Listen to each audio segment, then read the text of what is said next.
اصل وجہ اس شب قدر کے اندر دھڑکتا ہوا ناطق قرآن ہے یا قرآن ناطق ہے. شب قدر کی عظمت یہ ہے کہ ملائکہ نازل ہوتے ہیں، صدیوں سے نازل ہوتے ہیں، صدیوں تک نازل ہوتے رہیں گے. تنزل الملائکۃ والروح فیہا باذن ربہم. اس میں کون سی بڑی بات ہے؟ نہیں بڑی بات ہمیں پتہ نہیں، آگے کچھ آ رہا ہے، غور تو کرو. تنزل الملائکۃ والروح فیہا باذن ربہم من کل امر. امر لے کر نازل ہوتے ہیں. یعنی سنت الہی میں یاد رکھنا، جب سے کائنات بنی ہے ایک اولی الامر ہمیشہ رہا ہے. اگر ہے کوئی صاحب امر تو ملائکہ اس پہ نازل ہو رہے ہیں. یہ جو شب قدر بنتی ہے وہ نہ نزول قرآن کی وجہ سے ہے، نہ نزول ملائکہ کی وجہ سے، وہ اس صاحب امر کی وجہ سے جس پر ملائکہ نازل ہو رہے ہیں. وجود مقدس حضرت امام زمانہ علیہ السلام جل وعلا شریف پر اس سے بڑی بات نہیں ہے. آپ کو سمجھ میں آئے کہ رمضان کا امام زمانہ سے کیا تعلق ہے؟ مجھے ایسا لگتا ہے کہ رمضان کا سارا تعلق امام زمانہ سے ہی ہے، اس لیے کہ آج پورا عالم اسلام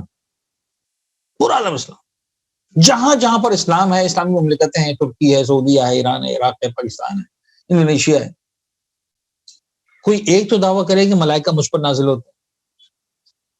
کسی ایک ادارے کا سربراہ، یعنی خدا نہ خواستہ ہمارے مراجعین کی میں عزت، ان کا مقام، ان کا مرتبہ، خدا ان کا سایہ ہمارے سروں میں سلامت رکھے. لیکن کبھی آغا خوئی نے، کبھی آغا سستانی نے، کبھی کسی اور بزرگوار نے، کسی امام خمینی نے، کبھی کسی نے کہا کہ ملائکہ ہم پر نازل ہوتے ہیں نا. سعودی عرب کے حکمران نے کہا، پاکستان کے حکمران نے کہا، انڈونیشیا کے حکمران نے کہا، ترکی کے بادشاہ نے کہا کہ صاحب ملائکہ مجھ پر نازل ہوتے ہیں. تو کوئی تو ہے جہاں پر نازل ہو رہے ہیں، امر لے کر نازل ہو رہے ہیں. تو کوئی ہے وہ مرکز جس پر نازل ہو رہے ہیں، اور اس مرکز کا نام ہے اولی الامر. تو سارے ایام میں ایام ہے رمضان. رمضان کا دل ہے شب قدر. شب قدر کے دھڑکتے ہوئے دل کی دھڑکن کا نام ہے امام زمان. صاحب دل ہو اور دھڑکن نہ ہو تو مردہ ہے. نظر دل آتا ہے، دھڑکن محسوس ہوتی. جس کو محسوس نہیں ہوتی اس سے صرف دل نظر آتا رہتا، وہ ساری باتیں دل کے لیے کرتا رہتا. بابا دل گوشت کے ایک ٹکڑے کے سوا کچھ نہیں. دھڑکن اور دھڑکن کا نام ہے امام زمان. اگر یہ بات سمجھ میں آ گئی تو میرے خیال میں میرا موضوع مکمل ہو گیا. یعنی اب مجھے مزید اس موضوع بولنے کی ضرورت نہیں. رمضان کی دعاؤں میں سرکار حجت ختم ہو گئی بات. لیکن اب آپ غور کریں، 2-4 باتیں میں آپ کے ساتھ ڈسکس کرتا ہوں. آپ دیکھیں کہ رمضان کی ہر رات میں، پہلی رات سے لے کر آخری رات تک کا دعا افتتاح پڑھو. کیا ہے دعا افتتاح؟ یعنی کسی ایسے بچوں کو تصور کریں جو مثال کے طور پر 20-25 سال کا ہو گیا ہے، کوئی تحاشا محبت کرتا ہے ماں باپ سے، پردیس چلا گیا ہے. رمضان میں اس کی بڑی خدمت ہوتی تھی، ماں بڑی خدمتیں کرتی تھی، سحری میں، افطاری میں، بھائی بہن سب دھیان رکھتے تھے، محبت کرنا. پہلی مرتبہ اکیلا ہو گیا پردیس میں جا کر، اور وہ ہر رات جو ہے وہ سحری کے وقت بھی فون کرتا ہے اماں کو، اماں تو یاد آ رہی ہے. ہر رات افطار میں فون کرتا ہے اماں کو، اماں تو یاد آ رہی ہے. اماں تیرے بغیر رمضان میرا نام مکمل ہے. اماں مجھے مزہ نہیں آ رہا، اماں میرا دل بے چین ہے. ہم سے اور آپ سے کہا گیا کہ ہر رات دعا افتتاح پڑھو. اور اس دعا افتتاح میں ہم یہ کہتے ہیں، خدایا ہمارا دل بے چین ہے، ہمیں مزہ نہیں آ رہا. دعا افتتاح کے علاوہ خدا کی قسم کچھ نہیں، کچھ نہیں. ہر رات. کیوں؟ اس لیے کہ رمضان ہے ہی زمانے کے امام کو یاد کرنے کا مہینہ. اس رمضان کی دل کی دھڑکن امام زمان ہے. میں آؤں گا دعا افتتاح پر بعد میں واپس. شب قدر آ گئی، بڑی اہم ہے. قرآن کے اعمال ہم کرتے ہیں، وہاں پر بطور خاص احساس دلایا کہ یا اللہ بمحمد بعلی، پھر آخر میں ختم کی بات بالحجت ہے.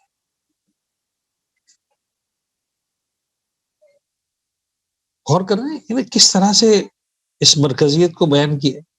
میں آپ کو چھوٹا سا قصہ سناتا ہوں، بڑا مشہور ہے. مجھے اس قصے کا دوسرا پورشن نہیں ملا، میں ڈھونڈ رہا تھا، مجھے نہیں ملا.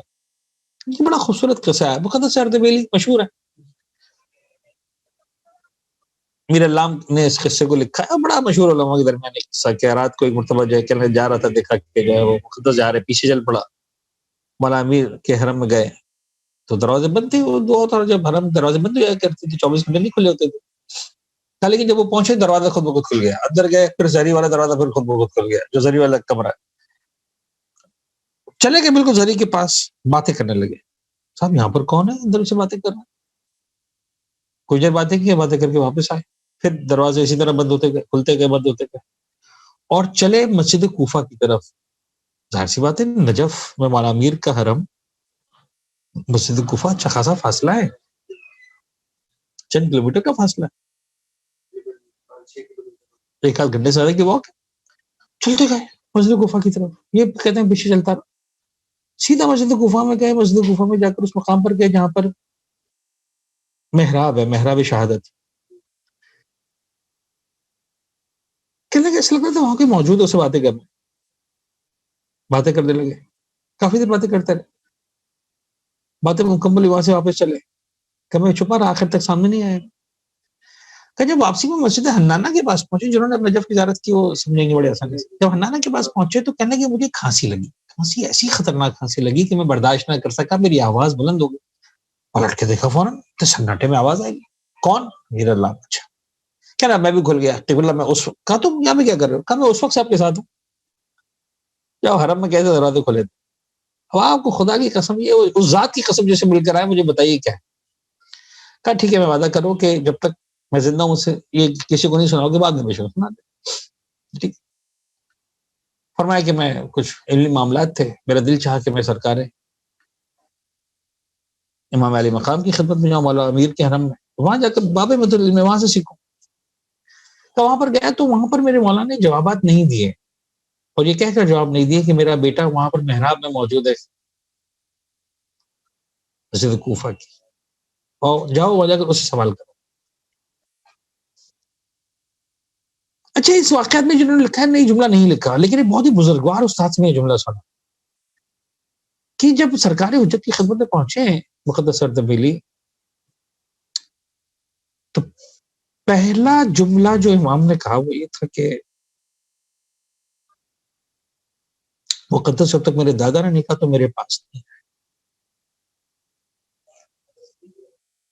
اچھا خدا نہ خاصا اس کا مطلب یہ نہیں کہ ہم مولا امیر کو چھوڑ دیں یا سرکار سید الشہداء کو چھوڑ دیں، لیکن بنتا ہے کہ ہمارا تعلق امام زمانہ سے بھی ہو، ان کی خدمت میں بھی توسل کریں. تو یہ رمضان مجھے اور آپ کو بطور خاص یہ بتانے کے لیے، یاد دلانے کے لیے. لہٰذا آپ دیکھیں کہ وہ جو دعا ہے، اچھا یہ تو آپ طلاب جانتے ہیں، ظاہر سی بات ہے، بڑی اہم بات ہے کہ ہمارے پاس بہت ساری دعائیں ایسی ہیں جو پورے سال میں آپ کبھی بھی پڑھیں، اجازت ہے. کچھ دعائیں جو مخصوص ہیں اور مخصوص ہونے کے بعد اجازت ہے کہ ویسے بھی پڑھ لو. خاص رات ہے، خاص دن ہے، جس رات عاشورہ، خاص دن عاشورہ ہے، تو بے شک پورا سال پڑھتے رہو، منع نہیں، لیکن اس کا جو اصل دن ہے وہ کون سا؟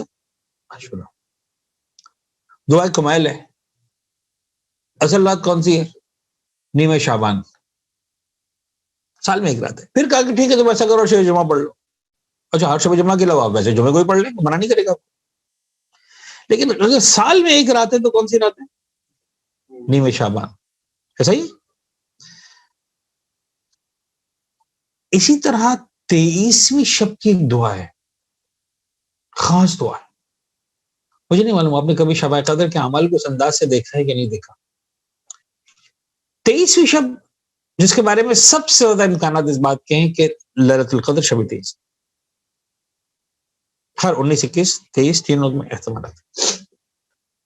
لیکن 23ویں کی رات کو جو شب قدر کے اعمال ہیں اس میں آپ غور کیجیے گا کبھی کہ جتنے بھی اعمال ہیں اکثر کے بارے میں یہ کہ ایک مرتبہ قرآن کے اعمال ایک مرتبہ، جوشن کبیر ایک مرتبہ، سوروں کی تلاوت ایک مرتبہ، یہ والے کام ایک مرتبہ. ایک دعا واحد ہے جس کے بارے میں کہا گیا کہ شب 23 کو بار بار پڑھو، بار بار پڑھو. چھوٹی سی دعا ہے 3 لائن کی، کہ ایک مرتبہ نہیں یہ رات، اس رات میں یہ دعا ایک مرتبہ نہیں، اس رات یہ دعا اس رات کی ہے، پورا سال جب پڑھنا پڑھو، اور اس رات کی جب باری آئے تو پھر ایک مرتبہ نہیں، بار بار پڑھو. یعنی جتنی مرتبہ پڑھ سکتے ہو پڑھو، چھوڑو مت. اور وہ کون سی دعا آپ کو معلوم ہے؟ وہ دعا ہے بسم اللہ الرحمن الرحیم،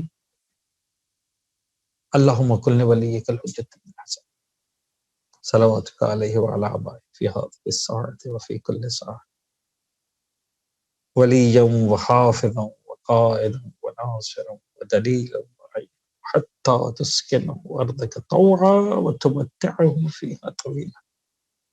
تقدیر بنانے کی رات ہے نا، اگر یہ ہو گیا تو تیری تقدیر بن گئی. مقدر بنانے کی رات ہے نا، اگر یہ ہو گیا تو تیرا مقدر بن گیا. اور اگر یہ نہیں ہوا تو چاہے تو یہ سب کچھ مل گیا، تجھے لگ رہا ہے کہ تیرا مقدر بن گیا ہے، ابھی بھی ادھورا ہے، ابھی بھی ادھورا ہے. یعنی اب یقین جانے نظام گرامی اور علماء کرام کہ سرکار حجت سے عشق کے لیے ہماری کیفیت واقعاً ایسی ہونی چاہیے جیسی ماں کے فراق میں ایک بچے کی ہوتی ہے. کبھی آپ جائیں بازار وغیرہ میں، کوئی بچہ ایسا ہو جو گم ہو گیا ہو، اپنے ماں باپ سے علیحدہ ہو گیا،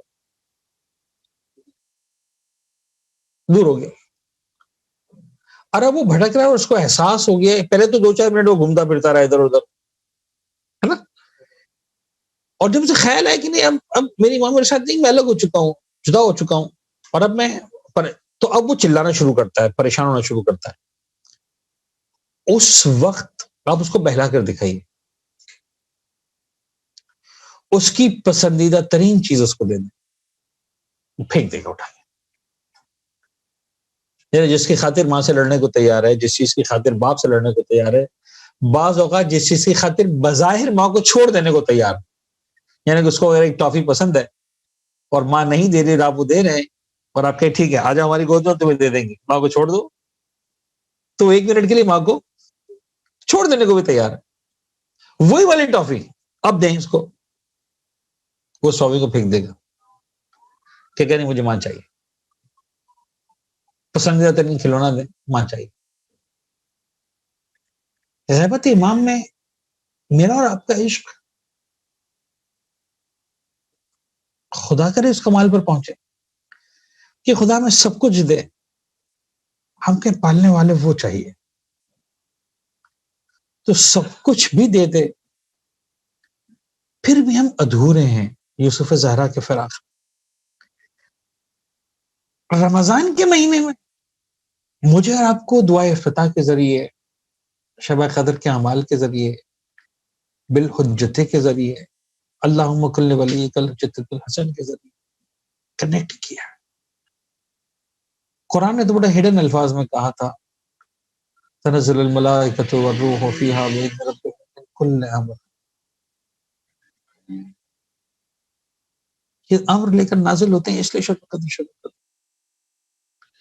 ورنہ اگر ملائکہ کو نہ آنا ہو، ولی الامر کی خدمت میں حاضری نہ دینا ہو، تو پھر کیا شب قدر ہے؟ میرا دل چاہ رہا ہے کہ اس گفتگو میں تھوڑا سا آخر میں 5 منٹ دعا افتتاح کے جملات کے کچھ ترجموں کو آپ کے سامنے پیش کروں. آپ دیکھیے کس انداز سے اور کتنا آسان اور خوبصورت انداز سے جو ہے وہ ہمیں، یعنی جب آخر میں دعا افتتاح کے آخری الفاظ میں پیغمبر اکرم کی ذات مقدس پر درود و سلام سے آغاز ہوا، اللہم صلی علی محمد عبدک و رسولک و امینک و صفیک، اور اس کے بعد ایک کے بعد ایک معصومین کا نام آیا. سرکار امیر المومنین پر بھی درود و سلام ہوا، شہزادی کونین پر بھی درود و سلام کی بات ہوئی، حسنین کریمین پر بھی جو ہے وہ اس دعا کے ذریعے درود و سلام بھیجا گیا، ایک کے بعد ایک ائمہ طاہرین، اور اس کے بعد سرکار حجت کی بات آئی۔ میں آپ کو سادہ الفاظ میں بتاؤں کہ جو میرے پاس یہاں دعا جو بڑی شارٹ میں لکھی ہوئی ہے، بڑی اپنا چھوٹی رائٹنگ میں، تو جہاں سرکار حجت کا نام شروع ہوا اللہم صلی علی محمد عبدک سے لے کر، تو سرکار دیکھیں جب زمانے کے امام کا نام آیا، نام مقدس آیا، تو اس کے بعد اس انداز سے دعائیں ہیں، یعنی شروع یہاں سے ہوا اللہم صلی علی محمد، ان پر درود بھیج، ان پر درود بھیج، ان پر درود بھیج۔ جیسے ہی سرکار حجت کا نام آیا، اب ان کے لیے دعائیں مانگنے کا سلسلہ شروع ہو گیا اور مزید سے، اور پھر ان کے واسطے سے ہمارے لیے دعائیں مانگنا۔ عجیب ہے۔ اور میں عرض کر رہا تھا کہ وہ سارے نام جو آئے ہیں وہ سب ملا کر 1 2 اور تقریباً جو ہے وہ 3 لائنوں کے اندر سارے نام مکمل ہو گئے، یا زیادہ زیادہ 3 لائنوں کے اندر، اور ان 3 لائنوں کے بعد 6 لائنیں صرف اور صرف زمانے کے امام کے لیے دعاؤں کے بارے میں اور ان کی وجہ سے دعاؤں کے بارے میں، ڈبل انہیں مقدار کے اعتبار سے۔ اللهم اجعله الداعي الى كتابك والقائم بدينك استخلف في الارض كما استخلفت الذين من قبله مكن له دينه الذي ارتضيته له ابدله من بعد خوفه امنا يعبدك لا يشرك بك شيئا۔ یہ تو سرکار حجت کے لیے۔ اللهم اعزه واعزز به وانصره وانتصر به وانصر نصرا عزیزا، یہ بھی ہم نے زمانہ کے لیے دعا مانگی۔ وافتح له فتحا يسيرا وجل له لديك سلطانا نصيرا۔ اور اس کے بعد اب آپ دیکھیے فرمایا کہ دیکھو تمہارا بھی لنک وہاں سے ہے، جو تمہاری دعائیں ہیں نا وہ اصل میں وہاں سے ہونی ہے۔ لہذا اب الفاظ کو دیکھیں،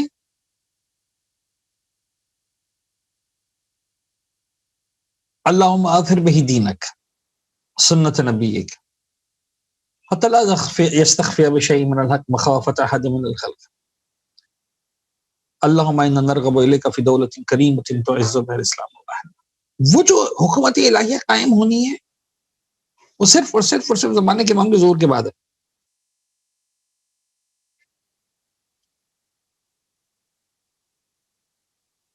تذل بها النفاق واهله تجعلنا فيها من الدعاة الى طاعتك والقادة الى سبيلك وترزقنا بها كرامة الدنيا والآخرة۔ اللهم ما عرفتنا من الحق فحملنا وما قصرنا عنه فبلغنا اللهم البم به شعثنا واشعب به الصدر۔ یعنی اب یہاں سے شروع ہوئی دعائیں بالکل خالق عام مومن کی طرح سے خدا کی بارگاہ میں پیش کرتا ہوں اپنے آپ کو۔ میں ترجمہ پڑھ لیتا ہوں، عربی پڑھوں گا تو ہو نہیں پائے گا، میں آخر کی۔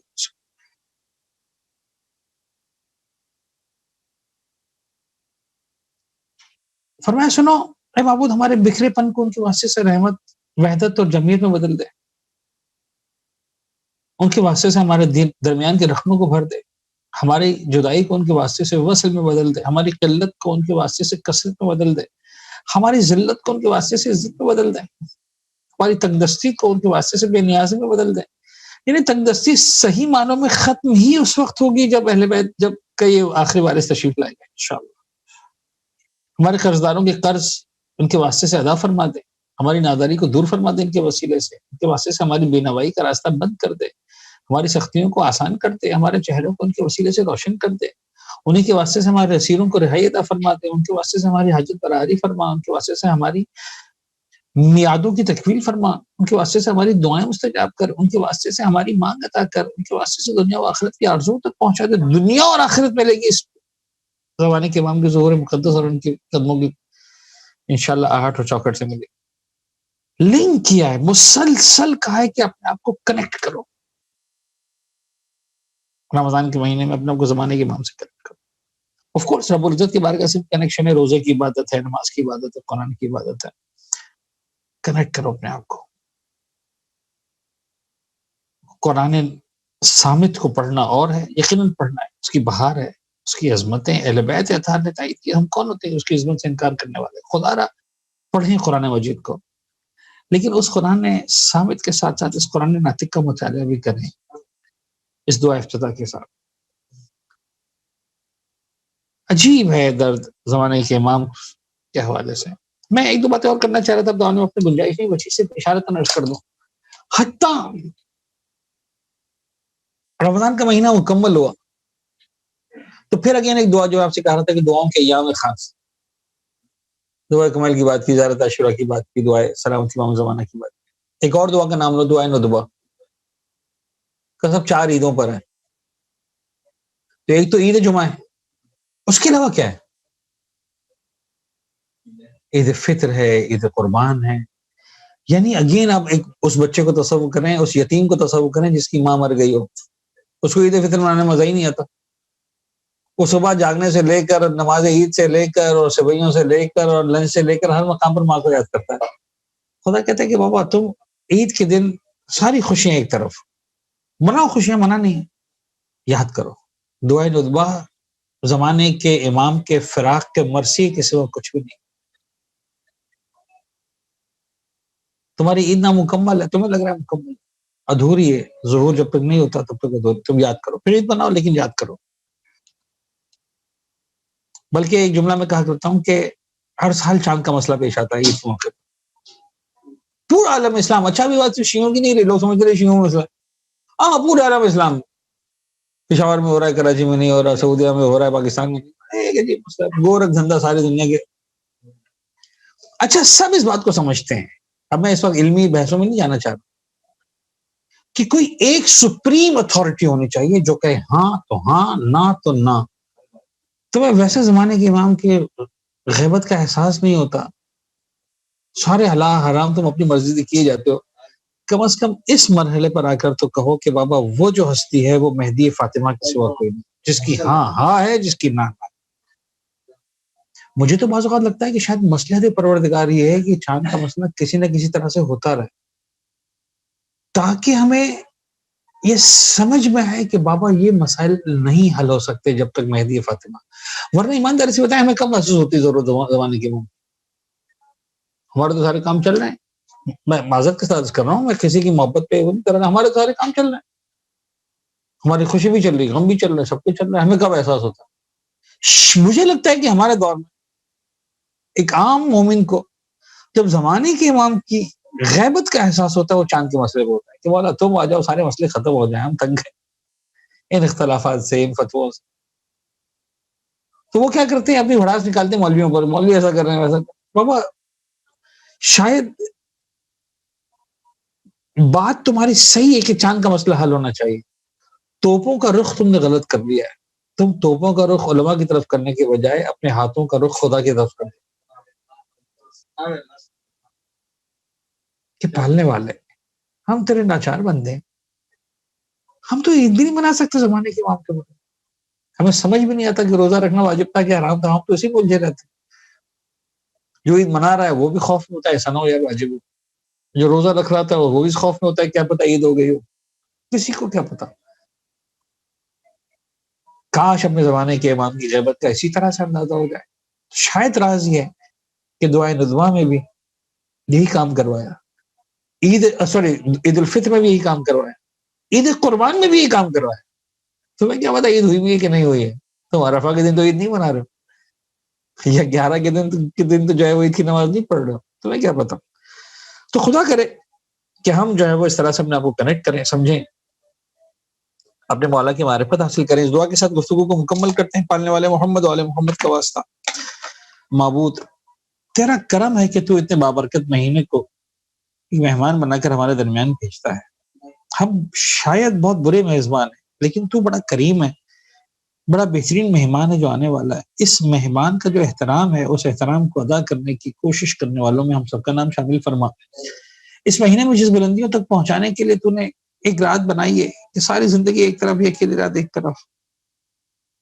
مجھے ایک جملہ درمیان میں رہ گیا فضائل کا، وہ بڑا خوبصورت جملہ ہے.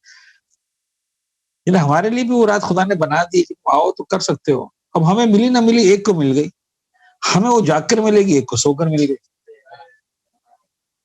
تو ایک رات سویا تو ایسا سویا پروردگار نے کہا ساری مرضیاں تجھے دے دی. نہیں وہی والی بات ہے، تیری ایک رات ایک طرف، ساری دنیا ایک طرف. خیر وہ علی کا خروج تھا کہ سو کر مل گئی، ہم غلام علی ہیں تو ہمیں جاگنا تو پڑے گا. لیکن پالنے والے ہماری سوئی ہوئی تقدیر کو زمانے کے امام کے وجود مقدس سے، اہل بیت اطہار کے وجود مقدس سے جگا دے میرے معبود. ہمیں مولا سے تعلق ارتباط برقرار کرنے کی، مستحکم کرنے کی توفیق عنایت فرما. ہماری عبادت و نماز و روزہ دعاؤں کو قبول فرما. توفیق بندگی عنایت فرما. رزق حلال و طیب میں وسعت و کثرت و برکت عنایت فرما. قرضوں کو غیب سے ادا فرما. بیماروں کو شفا عنایت فرما. پالنے والے بالخصوص محمد والے محمد کے طفیل اس بیماری سے، اس کووڈ-19 سے پورے عالم انسانیت کو نجات عنایت فرما. امام زمانہ کو ظہور عنایت فرما.